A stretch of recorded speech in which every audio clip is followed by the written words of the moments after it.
Welcome to my channel. Hello Madanapalle. ముందుగా రైతు సోదరులకి, నా సబ్స్క్రైబర్స్కి, అలాగే నా వీడియో చూసే ప్రతి ఒక్కరికి ముందుగా నమస్తన. ఇక అందరికీ నూతన సంవత్సర శుభాకాంక్షలు.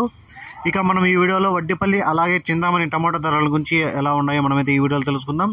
ఇక వీడియోలోకి వెళ్ళే ముందు మన దగ్గర తక్షణ నందక ప్రోడక్ట్లు అయితే లభిస్తాయి. మీకు ఎవరికైనా కావాలనుకుంటే స్క్రీన్ మీద నెంబర్ ఉంది కదా, కాల్ చేసి ఆర్డర్ పెట్టుకోవచ్చు. ఇక ముందుగా వడ్డిపల్లి విషయానికి వస్తే ఇక్కడ 15 కేజీల బాక్సులు థర్డ్ క్వాలిటీలు 10 రూపాయల నుంచి 50 రూపాయల వరకు అయితే పలికాయి. 10 rupees to 50 rupees third quality. ఇక సెకండ్ క్వాలిటీగా చూసుకుంటే 50 రూపాయల నుంచి 100 రూపాయల వరకు అయితే పలికింది. 50 rupees to 100 rupees second quality. First క్వాలిటీగా చూసుకుంటే 100 రూపాయల నుంచి 150 రూపాయల వరకు అయితే పలికింది. 100 rupees to 150 rupees first quality. ఇక వడ్డిపల్లిలో టాప్ రేట్ చూసుకుంటే 180 రూపాయలు అయితే టాప్ రేట్ పడింది. ఇక చింతామణి విషయానికి వస్తే ఇక్కడ 14 కేజీల బాక్సులు థర్డ్ క్వాలిటీలు 10 రూపాయల నుంచి 40 రూపాయల వరకు అయితే పలికింది. 10 rupees to 40 rupees third quality. ఇక సెకండ్ క్వాలిటీగా చూసుకుంటే 40 రూపాయల నుంచి 90 రూపాయల వరకు అయితే పలికింది. 40 rupees to 90 rupees second quality. ఇక ఫస్ట్ క్వాలిటీగా చూసుకుంటే 90 రూపాయల నుంచి 150 రూపాయల వరకు అయితే ఫస్ట్ క్వాలిటీలో టాప్ రేట్లు అయితే పలకడం జరిగింది. 90 rupees to 150 rupees first quality and top rates.